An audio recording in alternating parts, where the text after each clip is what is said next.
Hello and नमस्ते दोस्तों, मैं हूं द्वारिका जयमन, एक फाइनेंशियल प्लानर और इंश्योरेंस कंसल्टेंट।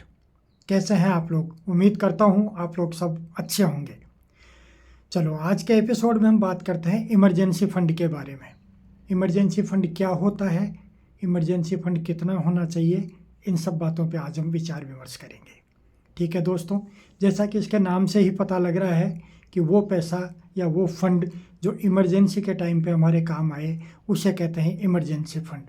इमरजेंसी फंड हमारे हमेशा इमरजेंसी में काम आता है, इसलिए हमारे घर में इमरजेंसी फंड होना चाहिए या नहीं होना चाहिए, इस पर हम विचार विमर्श करेंगे।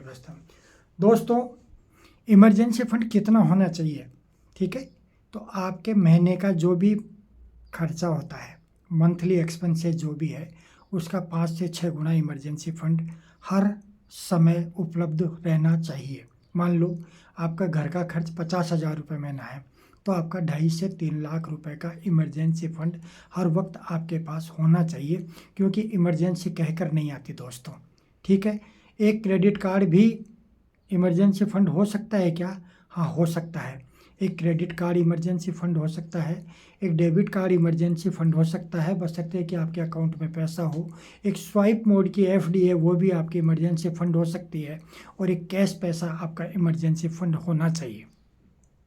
ठीक है दोस्तों, अब इमरजेंसी फंड के लिए एक बात और है कि इमरजेंसी फंड आपने जिस किसी भी फॉर्म में रख रखा है, एफडी के रूप में है या क्रेडिट कार्ड के रूप में है या डेबिट कार्ड के रूप में है या कैश के रूप में है, तो उसका पिन, उसका पासवर्ड या किस फॉर्म में है और कहाँ रखा हुआ है, ये आपको आपके फैमिली के किसी एक मेंबर को बता के हर वक्त रखना चाहिए।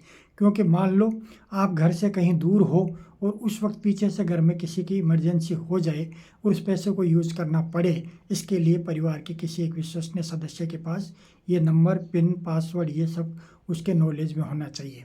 तो दोस्तों, चलिए बनाइए अपना liquidity form, emergency form, liquidity form में, कैसे भी फॉर्म में।